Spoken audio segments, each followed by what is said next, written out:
ஒரு கொஞ்சம் வயசு தீர்க்கதரிசி ஒருத்தர் இருக்கிறார். அந்த தீர்க்கதரிசி கர்த்தர் சொல்றாரு, நீ போய் இந்த எரேமியா ராஜா அப்படிங்கிற ராஜா இருக்கிறாரு, அந்த ராஜாட்ட போய் நான் சொல்ல காரியத்தை போய் நீ சொல்லு அப்படிங்கிறார். ஆனால் சொல்லிட்டு நீ வரணும். ஆனால் வரும்போது நீ எதுவுமே சாப்பிடக்கூடாது, ஒரு டீ காப்பி குடிக்கக்கூடாது, அப்பம் புசிக்கக்கூடாது. நீ அப்படியே நேரம் என்ன செஞ்சு நீ உன் இடத்துக்கு நீ என்ன செஞ்சுன்னு வந்துடணும். இது நான் சொல்லுகிற ஒரு காரியம் அப்படின்னு சொல்கிறார். அவர் என்ன செஞ்சிட்டாரு, ராஜாவுடைய விவரம் சொல்லிட்டு வந்துட்டார். வரும்போது இன்னொரு வயதான ஒரு தீர்க்கதரிசி எதிர்பட்டு என்ன சொல்கிறாரு, நான் உன்னை போல ஒரு ஊழியக்காரன் தான், நான் உன்னை போல தீர்க்கதரிசான், உனக்கு அப்பத்தையும் சாப்பாடையும் கொடுக்கும்படி கர்த்தருடைய தூதனவர் எனக்கு வெளிப்படுத்தினார் என்று பொய் சொல்கிறார். இதை என்ன செஞ்சிட்டாரு, அவர் நம்பிட்டு சாப்பிட்டு போகிறாரு. நடந்த காரியம் என்னன்னு கேட்டால், போகிற வழியில் ஒரு சிங்கம் என்ன செஞ்சிருச்சு, என்னை கொன்று போட்டது. நல்லா கவனிங்க, கர்த்தருடைய வார்த்தை என்ன சொல்லுகிறதோ அதன்படி கரெக்டாக சரியாக நடக்கணும். அந்த ஊழியக்காரன் சொன்னால் இந்த ஊழியக்காரன் சொன்னால் கர்த்தர் சொன்னார்னு சொல்லி நிறைய பேர் வருவாங்க.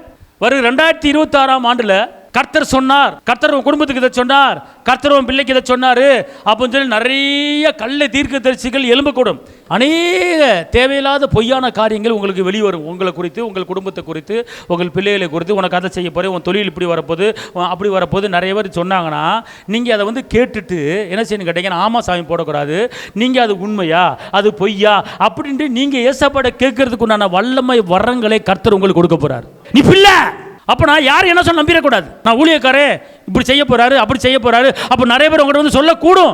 ஆனால் அது ஆவியில் சொல்லுகிறதா, அது பிரசன்னத்தில் சொல்லுகிறதா, தேவ ஆவியினால் சொல்லுகிறாரா என்பதை பகுத்தறிய தக்கக்கூடிய கிருபையை கர்த்தர் உங்களுக்கு கொடுத்துருக்கிறார். கர்த்தர் சொல்லாத காரியத்தை, செய்யாத காரியத்தை நீங்கள் செய்யக்கூடாது. இதை செய் அப்படின்னா செய்யணும். அதான் நீங்கள் வார்த்தைகளை கவனிக்கணும், பார்த்துக்கொள்ளுங்க. நிறைய கள்ள வார்த்தைகள் உங்களை தேடி என்ன செய்ய போகுது, வரப்போகுது. அதுக்கு நீங்கள் ஆயத்தமாகி கொள்ள வேண்டும். நான் 2026ஆம் ஆண்டு காரியத்தை குறித்து இப்போது சொல்லி கொண்டு இருக்கிறேன். வருகிற ஆண்டிலே உங்கள் தொழிலை குறித்து சில பேர் அப்படி வரப்போகுதுன்னு சொல்லுவாங்க, நம்பிடாதீங்க. உங்கள் பிள்ளையை குறித்து, உங்கள் பிள்ளை அப்படி இருக்க போது, உங்கள் பிள்ளை அங்கே போக போது நம்பிடாதீங்க. அந்த காரியங்களை குறித்து கர்த்தரே உங்களோடு பேச அவர் ரெடியாக இருக்கிறார்.